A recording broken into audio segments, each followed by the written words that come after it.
Okay. All right, guys. I'll talk to the breeding doe class here today. One I think that had a lot of structural differences in it, a lot of differences between the does. It should be fun to talk and fun to describe in the reasons room. With that being said, I think there's one simple thing to do in this set, and that's to run that 2 doe down to the bottom. A doe that's got some width from behind. She's got some body shape. She's big in her forerib. She's pretty big up front, but it's just pretty obvious. She's way too broke behind her shoulder. She's round out of her hip. Wants to keep her hind leg under her just a little bit. Just doesn't fit together from the balance standpoint, and probably the frailest in terms of her bone and her feature. So we put her down at the bottom fairly quickly. At the same time, I think there's a couple does that rise up to the top, and then with that being said, the 3 doe we're going to go ahead and lead off with.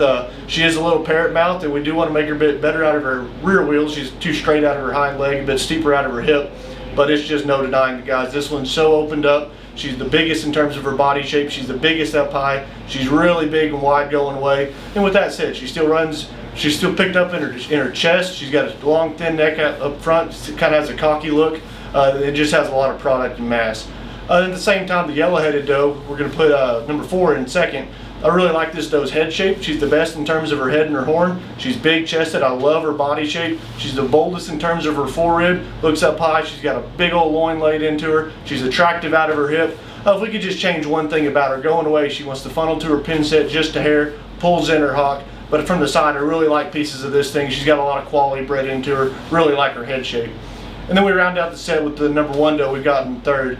This doe is probably the most complete from profile. She's the most correct in her top line. She's the most correct on her feet and her legs. But get this thing going away. She's probably the most one-dimensional. She's the narrowest chested and the flattest bodied. You just got to convince yourself: is she good enough to run up, or is she just a bit average in terms of her body shape, in terms of her width? We like her third, so we place it 3, 4, 1, 2.